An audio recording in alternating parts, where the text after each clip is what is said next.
Justo cuando terminamos el pasado episodio del puente, el presidente Laurentino Cortizo anunció al país su intención de hacer una consulta popular para que los panameños decidamos si se deroga o no se deroga la Ley 406 del contrato minero. Los magistrados del Tribunal Electoral no tardaron en dar respuesta. No existe en la Constitución Política ni en el Código Electoral norma alguna que contemple el tipo de consulta popular solicitada. A pesar del aviso del Tribunal Electoral, el Ejecutivo siguió adelante y convocó sesiones extraordinarias en la Asamblea Nacional para discutir dos proyectos de ley. Uno, que convocaba una consulta popular a través de un referéndum nacional. Los magistrados han indicado que en este momento un proyecto de ley es lo que lo convidaría a ellos a establecer este proceso.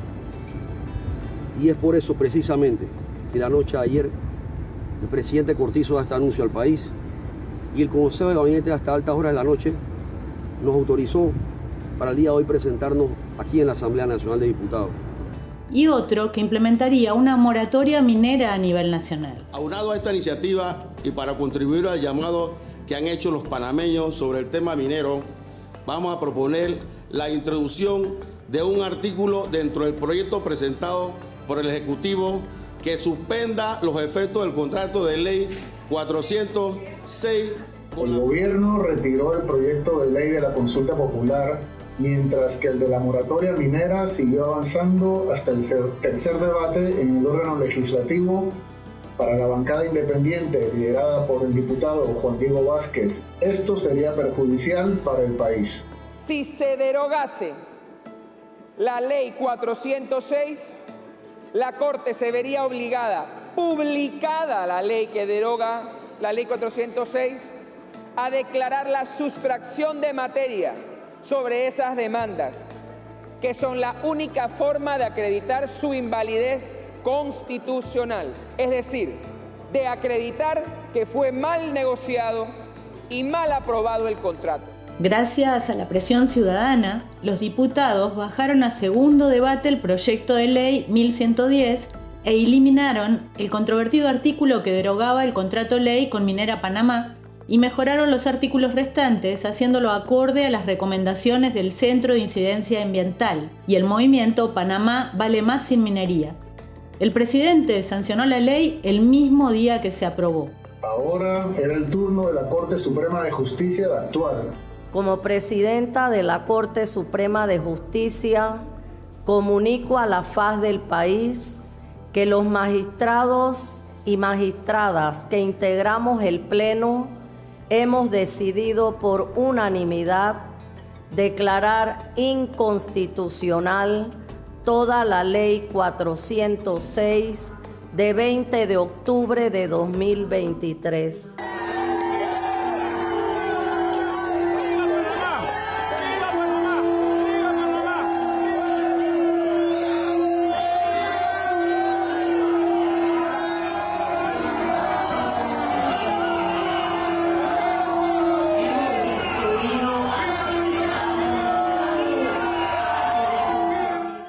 Algunos economistas, líderes de opinión y calificadoras de riesgo han advertido que el impacto de este cierre sobre la economía panameña será grande. Sin embargo, aún conscientes de esto, el pueblo panameño ha resumido su demanda a través de dos eslóganes: Panamá vale más sin minería y el oro de Panamá es verde. Ambas frases llevan implícitas la seguridad de que a través de la protección del medio ambiente se puede generar riqueza. Por eso, echando la discusión hacia adelante, en este episodio del Puente nos preguntamos: ¿puede Panamá generar oro verde? Para los panameños, el referente de esta posibilidad es Costa Rica. Por eso hemos invitado a dos especialistas costarricenses, al politólogo, especialista en manejo de recursos naturales e investigador del Centro de Pensamiento, Programa Estado de la Nación, y a Karen Chacón, que también es investigadora del PEN y se especializa en temas ambientales, agricultura, energía, política exterior y seguridad alimentaria. A Leonardo le queremos preguntar, teniendo como marco la coyuntura política en la que hasta hace poco ha estado inmerso Panamá, cómo Costa Rica se ha convertido en un referente internacional de protección del medio ambiente. Muchas gracias por el espacio y por la consulta. Un saludo a todas las personas que escuchan y nos ven. Digamos que hay tres grandes momentos de decisiones políticas de Costa Rica que le dieron temprano un posicionamiento internacional interesante en este tema. Por allá de los años 50 o 60, el país estaba construyendo una especie de visión de lo que quería de Estado, ¿verdad? El centro nuestro le llama pues esta promesa a la ciudadanía que incluía pues, mejoras en el bienestar social, estimular la producción, justa distribución de la riqueza y dentro de ello la idea de un beneficio ciudadano derivado de la protección de la naturaleza. Todavía entonces de manera tímida en términos constitucionales o legales, pero sí en acciones muy concretas que fue construir áreas protegidas y empezar un proceso de conservación de ecosistemas y biodiversidad, que es quizá la primera gran cosa en que la preocupación ambiental estaba más o menos clara en el mundo, ¿verdad? Después vinieron otras preocupaciones importantes. Entonces empezamos a construir un sistema de áreas protegidas sólido que, por cierto, con los años ha venido no solo consolidándose, sino le hemos venido aumentando un logro que es bastante inédito, que es la recuperación de cobertura forestal, no solamente en las áreas protegidas mismas, sino con algunas herramientas para lograr eso. Después de eso, en los 90, también Costa Rica le pega un segundo salto a esto, ahí sí más legal, mete en la Constitución el derecho a un ambiente sano, ecológicamente equilibrado, crea tres legislaciones muy fuertes, una ley forestal que prohíbe el cambio de uso del suelo en los bosques, una ley de biodiversidad, una ley orgánica del ambiente, crea el sistema para evaluación de impacto ambiental y varias instituciones importantes. Todo esto alrededor de mediados de los 90 se crea el esquema de pago por servicios ambientales para estimular la protección de bosque, entre otros. Entonces, quizá durante ese periodo hay una coincidencia muy importante con un cambio de la economía costarricense, tradicionalmente agroexportadora, a una economía con más peso de los servicios y dentro de ellos el impulso del turismo. Y esta coincidencia le ha dado un salto gigantesco al país en términos de la discusión y la posibilidad de que esas áreas protegidas fueran además un esquema beneficioso para la imagen del país y convirtió el turismo efectivamente en uno de los grandes sectores de la economía, parte importante de su producción y parte de su imagen internacional que le ha permitido, con estos dos grandes logros, sobre todo de conservación y de recuperación forestal, posicionarse y recibir los réditos de una imagen económica y políticamente de mucho valor. Me queda claro lo que explicas de cómo coincide el cambio de modelo de crecimiento de Costa Rica con el asunto ambiental. Miran más hacia el sector terciario y se encuentran con el turismo. Pero lo que no me queda claro es cómo en la década de los 50, cómo surgió esto, porque dices que estaba pensando en distribución de la riqueza. Quien conoce la historia de Costa Rica, luego de la guerra civil, pues ese era como un tema, la creación del pequeño estado de bienestar costarricense y tal, pero ¿cómo fueron unos iluminados? ¿Les apareció el tema de repente? O sea, ¿de dónde sale el asunto ambiental en ese momento? Mi ensayo de respuesta sería pensar una cosa. Costa Rica tuvo un aislamiento importante durante mucho tiempo de toda la colonia que le generó sus beneficios. Antes de ese momento, de los años 50 y 60, Costa Rica era lo que nosotros llamamos un huevito, un país realmente pequeño, con una población muy pequeña, con mucho rezago, pero que no había entrado en un tren que otros países en la región latinoamericana estaban metidos, ¿verdad? El desarrollo de los importantes ejércitos y de estructuras muy distintas a las que Costa Rica agarró. Costa Rica ya desde los años 20, 30, no sé si por iluminación o por una lectura correcta del futuro que venía, empezó a pensar que gastar en armas, por ejemplo, en coerción no valía tanto la pena y de hecho ya desde los años 30 gasto en educación y gasto en coerción se pegaron en el país hasta que en los 40, finales de los 40 eliminamos el ejército. Pero creo que se pega que cuando Costa Rica construye su idea Estado posterior a una guerra civil muy complicada y a tensiones políticas muy fuertes en los años 40, tampoco fue gratis ni libre de sangre y problemas.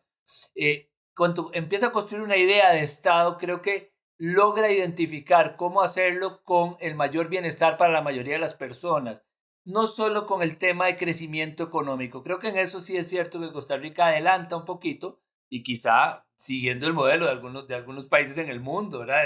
No es que lo inventamos, pero adelanta un poquito esa idea de desarrollo humano sostenible. Es decir, no solo era ver cómo crecer en la economía, sino cómo distribuir mejor y generar más beneficios. Si pensamos en la perspectiva latinoamericana, ¿no? Normalmente tenemos unas élites que o bien no tienen una visión de Estado y de futuro, o tienen visiones que son excluyentes, ¿no? Y creo que ahí hay como, o que no consiguen encantar a la sociedad. Parecería que Costa Rica en esto ha ido un poco a contracorriente. Y ahí mi pregunta para ambos es si lo ven así y si ha habido si es una fuerza de un movimiento desde abajo, desde la ciudadanía o movimientos sociales que ha reclamado eso, o una visión desde arriba de unas élites que han sabido convencer, o una articulación positiva de ambos. ¿Cómo harían la lectura? Mi percepción, mi lectura sobre esto es que hay una combinación de ambas, ¿verdad? Hay un conjunto de esfuerzos que se impulsaron desde arriba, que están asociados a toda la creación de esta institucionalidad pública, de las normas, de la política pública, ¿verdad? Por un conjunto de personas estudiosas e involucradas en la temática, pero también, y todavía sigue vigente en la actualidad, ¿verdad?, es la participación de grupos de sociedad civil, ¿verdad?, un impulso desde abajo con algunas iniciativas, algunas más exitosas, otras un poco menos, ¿verdad?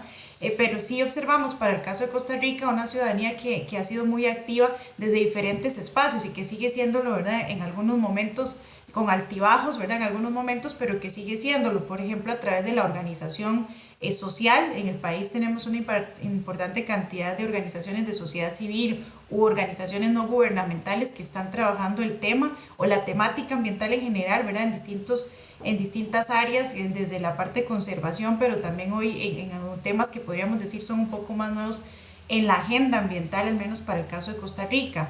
Pero también vemos una participación, y hemos visto una participación muy activa, ¿verdad?, en las calles, a través de las manifestaciones, o lo que nosotros en el programa Estado de la Nación sistematizamos como acciones colectivas, ¿verdad?, huelgas, mitines, paros y otro conjunto de acciones.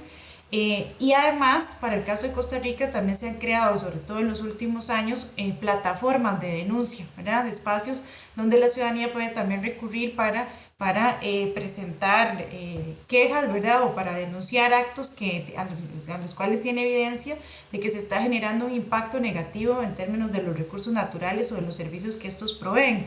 Entonces, en síntesis, ¿verdad?, desde mi perspectiva, quizá Leonardo puede ampliar, lo encontramos una combinación de ambas cosas, ¿verdad? Hay incluso, por ejemplo, algunos proyectos acá o modificaciones a legislación que se han hecho impulsadas desde la ciudadanía, ¿verdad?, desde proyectos de iniciativa popular. Entonces hay una combinación de esfuerzos y acciones que desde arriba, de las élites políticas y académicas, ¿verdad?, también desde la participación de la academia, pero también algunas otras que han estado impulsadas más desde abajo con la intervención de la ciudadanía, además en momentos que son clave y que siguen pasando, ¿verdad? Por ejemplo, lo vemos recientemente con discusiones que tuvimos aquí en el país asociadas a la pesca de arrastre, ¿verdad?, a los espacios marinos, a la protección de algunos de estos esquemas y algunas decisiones que se tomaron desde la institucionalidad pública, pero que hubo una presión por parte de la ciudadanía, ¿verdad?, para revertir esas decisiones. La pregunta es si en este momento crucial, que la dejamos para un poco más adelante, si en este momento crucial que está viviendo Panamá es la oportunidad para generar una articulación de este tipo, porque lo que no estaríamos viendo es esta confluencia entre la visión de futuro del gobierno, por lo menos hasta el momento, y lo que está demandando una sociedad civil y en particular un movimiento medioambiental muy activo. Quizá en eso Leonardo y Karen también preguntar cómo ven cuáles han sido las claves, ¿no? Si hay ciertas políticas, imagino que no todas generan tanto consenso, o sea, cuáles son los ámbitos de disputa, qué piensan ciertos intereses económicos que puedan verse afectados en sus intereses a partir de esta política medioambiental y cómo se da el juego político alrededor de esto. Nosotros hemos analizado acciones colectivas en el país en términos generales. Tenemos una base de datos del 92 hasta la fecha de protesta social. Y en esta materia, y como decía Janina precisamente, y Karen también, esta materia, la ciudadanía en el nivel local, es decir, los vecinos, las vecinas, son el principal actor, incluso en algunos momentos más que las organizaciones ambientalistas formalmente establecidas, que también este año analizamos han cambiado un poquito de perfil de la incidencia a también la consultoría y otro tipo de cosas, ¿no? Pero la ciudadanía ha sido un contingente, y algunas cosas ya en este siglo, digamos ya a partir tal vez de mediados de la primera década de este siglo en adelante, varias de las cosas que el país ha logrado sostener o contener o incluso lograr han venido ahí sí con una importante presión ciudadana. Por ejemplo, la moratoria a la exploración petrolera en el país, la moratoria y que después fue legislación contra la minería de oro a cielo abierto, y algunas otras legislaciones de bienestar animal o contra el maltrato animal y otras cosas que por este lado sí han empezado a requerir un poco más el impulso de una reacción ciudadana importante. Y hoy el país si lo tuviera que decir de manera muy reciente, empieza a tener en su narrativa un poquito más de peso el discurso antiambiental que ante las situaciones y rezagos sociales que en algunas regiones se mantienen, por supuesto, porque el país tiene retos sociales muy importantes, se reposiciona un poquito esta idea de si el tema de proteger es un obstáculo para el desarrollo, o si las regiones se mantienen pobres porque no se explota más, y ya hay un poquito de atrevimiento más grande de algunos grupos políticos y con poder para reposicionar un poquito esta discusión. Entonces estamos en un momento en el que esa reacción ciudadana va a tener muchísima importancia. Acá en Panamá, es la razón por la que estamos haciendo este episodio, se habla del caso de Costa Rica y se hace mucho énfasis en los beneficios económicos que ha generado el turismo ambiental. En función de eso, yo tengo dos preguntas. Si el turismo es la única vía por la que se puede generar oro verde, o sea, hay otras maneras para hacerlo, y si hay un cálculo de cuál es el monto de esos beneficios. Sí, déjame darte una respuesta más filosófica, y creo que Karen tiene una respuesta más económica, o te puede dar ahí, porque nosotros hemos tratado de aproximar el tema, que por cierto no es fácil, ¿verdad? Porque hay una cosa que no es medible, ¿verdad? Cuando invertís en protección, en conservación y lográs minimizar impacto ambiental de alguna manera, que no es que lo logramos bien en todo, estás poniéndole énfasis a la base material del desarrollo. Entonces hay una parte no fácil de ponerle número, que es que si el país no hace una devastación absoluta de sus recursos, está garantizando también un poco el concepto de sostenibilidad básico, que era aquello de usar ahora pero sin comprometer los beneficios futuros. No estamos ahí. Casi todos los países en el mundo tenemos una huella importante y una brecha importante entre el ritmo al que producimos y protegemos, que no alcanza. Y segundo, sí, tiene por supuesto implicaciones económicas. Karen, no sé si querés contar algunas de las que hemos visto en el capítulo nuestro. Sí, quizá empezaría por decir, ¿verdad?, que en efecto hay alguna contabilización de los réditos económicos que le ha generado al país el tema de crear áreas protegidas, ¿verdad?, establecer algunos esquemas de protección, pero que además los réditos, ¿verdad?, o los beneficios no se limitan únicamente a este ámbito. En efecto, es difícil, ¿verdad?, llevar una contabilidad. De hecho, que el último dato que tenemos para el país, que lo generó un centro de investigación de la Universidad Nacional, lo que nos muestra es que con datos del 2018, pero es una publicación del 2020, el aporte que hacían los parques nacionales y también las reservas biológicas al país para ese momento fue de 1.900 millones de dólares, ¿verdad?, lo que equivale a un 3,2% del Producto Interno Bruto.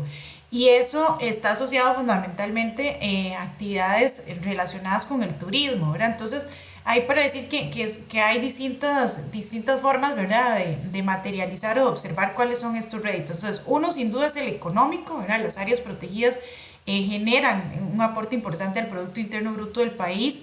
Lo segundo es que generan también una importante atracción de turismo, ¿verdad? Casi 3/4 partes del turismo que ingresa al país es turismo que viene de vacaciones. Y que está asociado fundamentalmente también a la visita a áreas que se encuentran también bajo algún esquema de protección o espacios donde hay recursos naturales, ¿verdad? Una importante parte de estos turistas que ingresan al país vienen a las playas, vienen a hacer turismo, ¿verdad?, de montaña, etcétera, otras atracciones. Pero también nosotros hemos observado, ¿verdad?, que estos esfuerzos, sobre todo en materia de conservación o lo que conocemos como la Agenda Verde que Costa Rica hizo y que mantiene, ¿verdad?, también le benefician en términos de la atracción de flujos de cooperación internacional. Una buena parte, de la cooperación internacional que recibimos en el país está asociada a temáticas ambientales. El dato, digamos, que reportaron para el 2021, aquí el ente encargado de llevar las cifras de este tema, ¿verdad? Nos señalaban que en el 2020 hubo 220 millones de dólares, ¿verdad?, que ingresaron por este concepto, y una buena parte de eso es inversión para proyectos que están asociados, por ejemplo, a acción por el medio ambiente, a la lucha contra el cambio climático, energía, temas de telecomunicaciones, ¿verdad? Entonces esa es otra manifestación, ¿verdad?, de estos beneficios que le puede generar, que nos genera en este caso a Costa Rica, pero que puede generar también a otros países, ¿verdad?, los esfuerzos que hacen en materia de conservación. Y más recientemente también, una forma en la que se ha manifestado son premios a través de premios internacionales, ¿verdad? Costa Rica ha sido objeto en los últimos años de varios premios internacionales que le suman a este reconocimiento, ¿verdad?, a nivel internacional, a esta imagen de nación ecológicamente responsable que el país proyecta y creó, pero que también esos premios han venido acompañados de recursos, ¿verdad? Es un reconocimiento también en términos económicos, que en muchos de estos casos se van a utilizar también para inyectar a programas como el pago por servicios ambientales u otros en el país que justamente han tenido un aporte o han generado un aporte en términos de la recuperación de cobertura forestal o en el mantenimiento de estas áreas protegidas. Y quizá, y lo último, ahora que las dos últimas cosas que mencionaríamos también que hemos podido observar como parte de estos beneficios que percibe el país es, por un lado, el hecho de que esta imagen o esta proyección a nivel internacional que tiene Costa Rica, de nuevo, como un país verde, como un país que ha apostado, ¿verdad?, por la sostenibilidad, aún con los muchos retos que tenemos en esta materia, ¿verdad?, en la materia ambiental, es que el país tiene voz, ¿verdad?, se le escucha a nivel internacional. Entonces Costa Rica ha planteado propuestas e iniciativas que han sido acogidas y quizá para mencionar puntualmente dos que son importantes. Una de estas es la creación de la figura del Relator Especial de Derechos Humanos y Medio Ambiente, que es una iniciativa que Costa Rica impulsa junto con otro conjunto de países, ¿verdad?, y que se adopta en el marco de las Naciones Unidas.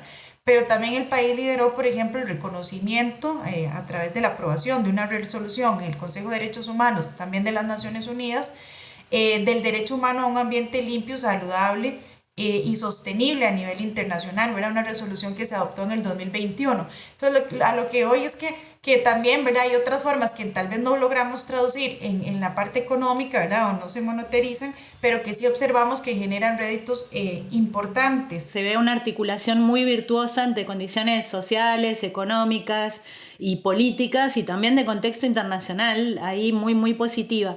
Yo tengo dos preguntas, pero después creo que podemos pasar a pensar Panamá otra vez. Una tiene que ver con el encuadre o con el marco de la discusión, ¿no? Esto se está dando, como decían, prácticamente en todo el mundo de distinta manera. Y en los países de América Latina en particular, por ejemplo, esta tensión entre ambientalismo y desarrollo, que hay muchas voces que están diciendo no puede verse como una contraposición, sino que hoy por hoy el desarrollo tiene que venir de la mano del cuidado del medio ambiente, porque si no las consecuencias van a ser más dramáticas. No sé si entendí bien o ustedes decían que esto empieza a cambiar en Costa Rica y ahora hay más voces que en realidad están planteando como una cosa contracorriente de lo que estaría surgiendo en otro lado. Y asociado a esto, mi otra pregunta es sobre cuáles creen que es el primer o los principales desafíos actuales en Costa Rica en esta política que nos han venido contando hasta ahora. Siempre ha existido, por supuesto, grupos que han tenido alguna presión en contra de aumentar o solidificar la protección ambiental, ¿verdad? Grupos económicos fuertes con intereses para mantener algún statu quo o más bien evitar que se vaya a complicar sus procesos productivos con la preocupación por el ambiente. Siempre los ha habido. En el transporte, por ejemplo, en Costa Rica es muy notorio, en la producción agrícola y en otros campos importantes. Siempre ha habido esa tensión. El tema que estamos es que el país, esa capacidad que tuvo y con más fuerza, cuando yo mencionaba que después de los 50 y que hasta los 80 quizá, de pegar el crecimiento económico con aumentos notorios del bienestar de las personas, se le empezó a desconectar en los 90. Estos cambios en su estilo de desarrollo no solamente lograron cosas buenas, que las lograron, sino que también nos empezaron a aumentar un poco las desigualdades y nos generaron brechas territoriales importantes. Es decir, hay sectores que han logrado crecimiento y beneficios y posicionamiento impresionante, otros no tanto. Entonces, a esto le llega la pandemia y yo creo que ayudó mucho a posicionar una idea que la experiencia latinoamericana ha demostrado como falsa, pero que es fuerte, de si usted vive en esa zona alejada donde hay parques nacionales y está mal, es porque hay parques nacionales. Es porque no explotamos. En el momento que explotemos petróleo, minería y cortemos los parques, la población rural va a ser rica ¿verdad? Y es una cosa que tiene peso cuando hay rezagos sociales efectivos y desigualdades notorias para la gente, ¿no? Entonces, ahí hay una clave que el país no tiene tan bien resuelta.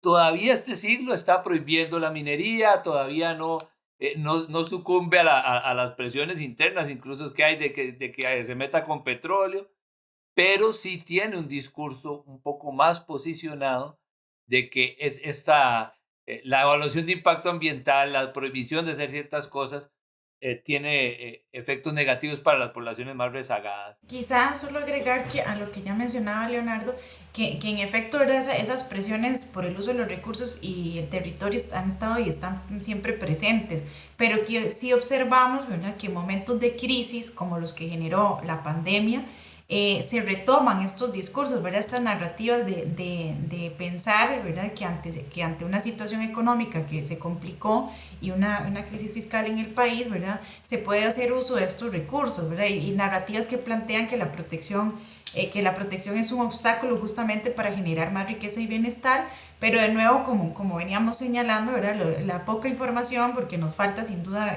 hacer otros ejercicios para poder evaluar mejor cuál es el impacto, el alcance y los beneficios que generan, nos muestra que no es así, ¿verdad?, que hay réditos importantes. Incluso un estudio que habíamos hecho hace unos años nos había mostrado, ¿verdad?, que los trabajadores que estaban cerca de parques nacionales en Costa Rica tenían un ingreso superior a los trabajadores que se encontraban, ¿verdad?, en zonas que estaban más alejadas de estas áreas. Entonces sí hay alguna evidencia de nuevo que nos muestra, ¿verdad?, que un uso responsable y sostenible de los recursos naturales y que esquemas de protección, ¿verdad?, que se combinen con algunas actividades también que tengan un impacto bajo en términos ambientales, genera efectos positivos, ¿verdad?, y puede ser una forma también de aumentar o contribuir al bienestar de la población.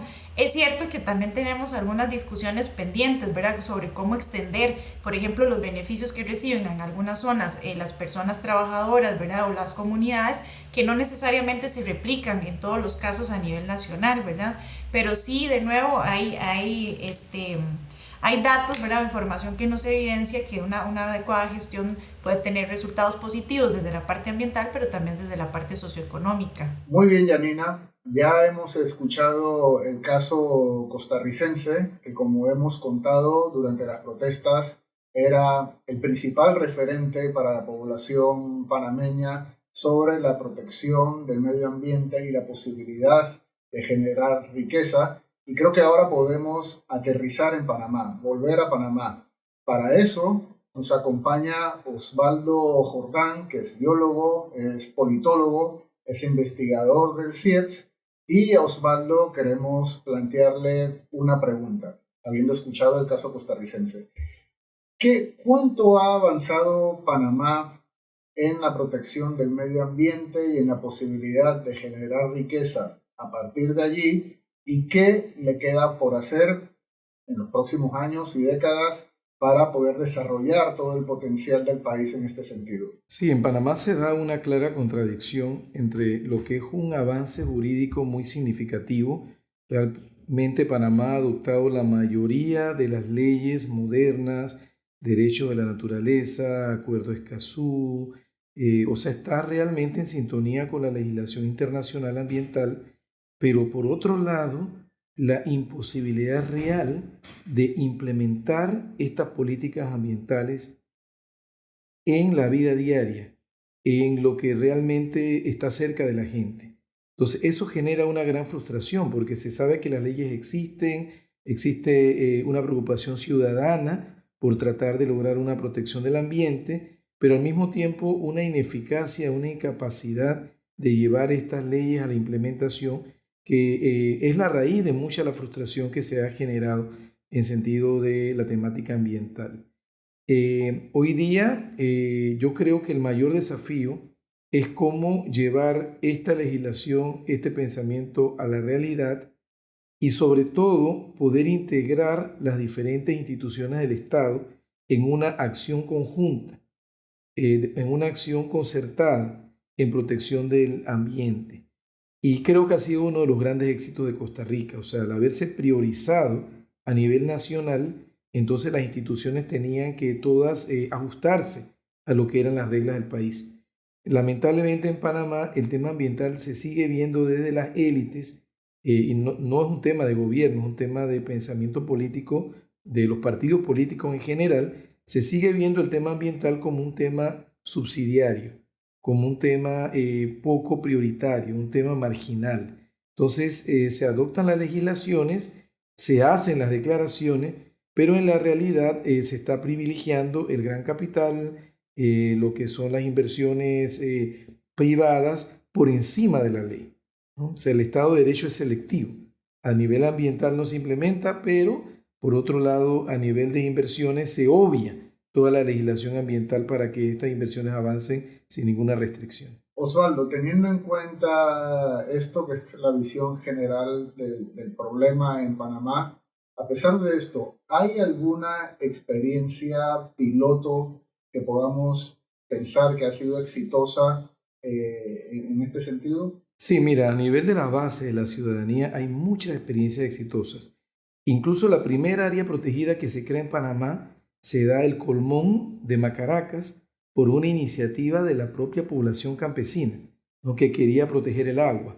Así como eso, tenemos un modelo que realmente vale la pena estudiar a estas alturas con cuidado, como es el Parque Natural Metropolitano, que fue una propuesta de consenso político en su momento, en 1985, y que ha seguido funcionando en un modelo de colaboración entre el sector público y el privado muy exitoso con la sociedad civil.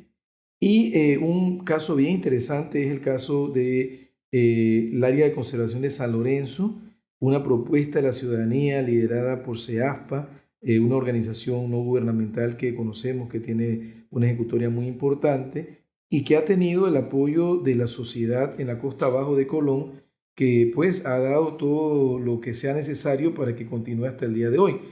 Pero incluso en un caso como este, quedamos con esta pregunta: ¿por qué el Estado no respalda esto con mayor decisión? En un caso como el del Parque Natural Metropolitano, el parque ha tenido que estar enfrentado al Estado en diversas ocasiones, le han quitado el presupuesto, le han pasado carretera. O sea, en vez de celebrar este esfuerzo ciudadano, lo que se hace es tratar de entrar a un nivel de choque con él que no tiene mucho sentido. Y en el caso de San Lorenzo pasa algo muy parecido, porque el estatus jurídico del Parque Nacional San Lorenzo es muy incierto y hay toda clase de planes que parecieran estar en contradicción. El Parque Nacional San Lorenzo es muy importante porque es una pieza fundamental de lo que se conoce como el corredor biológico mesoamericano. O sea, ahora con la discusión minera lo hemos mencionado mucho porque era un área extensa, clave del corredor biológico, pero cuando llegas a los alrededores de la ciudad de Colón, ahí el corredor se convierte en una estrecha tira que va entre el Parque Nacional San Lorenzo y el filo de Santa Rita. Y increíblemente, un caso que conocemos con mucho detalle, no se le ha dado la importancia a esta área. Todo el que conoció, por ejemplo, el área de los Cuatro Altos en Colón, sabía que era un área paradisíaca, que para todos los cruceros que pueden llegar a la ciudad de Colón hubiera sido un espectáculo visual, pero que terminó convertida en un relleno con tiendas no comerciales como las que podría haber en cualquier lugar de Panamá o en cualquier lugar del mundo. Estupendo, Osvaldo, muchísimas gracias por tu intervención. Y Harry, creo que hemos vuelto a cruzar el puente. En este episodio nos preguntamos si Panamá puede generar oro verde, y creo que el vaso se puede ver medio lleno o medio vacío, ¿no? Lo que es cierto es que este momento, estas últimas semanas, han sido de una enorme movilización, han puesto sobre la mesa la preocupación y la capacidad de articulación de la sociedad civil panameña. Se ha incidido en la definición de política pública de un modo muy directo y muy claro, y han intervenido las instituciones también. La lección que nos deja Costa Rica, que por supuesto sabemos siempre que cualquier caso es exitoso en cierta medida y siempre hay retos y desafíos, es que consiguió implementar esas políticas de protección del medio ambiente muy tempranamente, a partir de una articulación virtuosa entre unas élites políticas que tenían una visión de país y de futuro, y una sociedad civil movilizada y con conciencia de la importancia de proteger el medio ambiente. También a partir de unos réditos económicos concretos, ¿no? De la posibilidad de construir bienestar a partir de esto, y destacaríamos también la capacidad de que un país relativamente pequeño de Centroamérica haya conseguido tener mucha relevancia también en el Concierto de Naciones, promoviendo esas políticas desde ahí, como por ejemplo con la creación de la Relatoría de Derechos Humanos y Medio Ambiente. Por lo tanto, mucho que aprender del caso costarricense y también mucho que esperar de la sociedad panameña. No sé qué dices, Harry, sobre esto último. Todos los países llegan de maneras distintas, tienen procesos distintos para llegar a conclusiones que pueden ser parecidas. En el caso de Costa Rica, el estado de bienestar, pensar el estado de bienestar costarricense a mediados del siglo pasado, los llevó de manera natural, nunca mejor dicho, los llevó de manera natural a introducir la variable ambiental como parte de ese bienestar de la población. Por otro lado, también nos contaban los colegas costarricenses cómo la protección del medio ambiente genera participación ciudadana porque la necesita. Son las poblaciones locales quienes están más cercanas a su medio ambiente y quienes pueden cuidarlo de mejor manera, y se propicia la posibilidad, a veces por insistencia, de que participen en la toma de decisiones. El fallo de la Corte Suprema de Justicia, que se celebró en Panamá del 27 de noviembre y que se celebró el 28 de noviembre, va en esa línea. Subraya la importancia de la participación ciudadana y pone los valores, el derecho a la vida, los derechos de la niñez, asuntos importantes de bienestar, como una parte central en el desarrollo panameño. Y lo otro que yo creo que es muy importante para nosotros, Yanina, de las lecciones de Costa Rica, es cómo la protección del medio ambiente mejora la imagen del país. Genera riqueza, hablaron de la cooperación, atracción de cooperación internacional, el turismo y otras maneras de generar riqueza, pero también mejora la imagen del país y le da voz internacionalmente. Eso para Panamá es muy importante. Por lo menos desde el 2016, la imagen de Panamá, digamos, ha estado en disputa internacionalmente. Así que la protección del medio ambiente puede ser una manera de relanzar al país internacionalmente. Y por último, con lo que nos ha comentado Osvaldo Jordán, investigador del CIEPS, Panamá tiene un enorme potencial para generar oro verde, pero la clave, si lo resumimos mucho, tiene que ver con el Estado de Derecho. Hay legislación, hay voluntad de la población, nos ha dicho Osvaldo, pero estas normas no se han cumplido, las normas existentes, y es lo que ha generado mucha frustración, nos dijo Osvaldo, en la población panameña. Si me dejas de hacer una nota final, hacemos el puente del CIEPS en esta temporada justamente porque estamos en contexto preelectoral. Por lo tanto, si hablamos de participación ciudadana, las elecciones están en el centro, los partidos y las candidaturas de libre postulación, la expectativa, la capacidad de gobernar y articular estos intereses, es el momento de discutir y conocer qué proponen las distintas plataformas sobre este tema que estamos planteando hoy. Magnífico, Yanina, hemos cruzado el puente, no queremos despedirnos sin invitarlos a ver este episodio, los episodios anteriores y los que vengan a futuro en el canal de YouTube del CIEPS, escucharlo en todas las plataformas, en Spotify, en YouTube también. Ha sido un placer estar siempre contigo, Yanina, y que ustedes nos acompañen en este episodio del podcast del CIEPS, El Puente.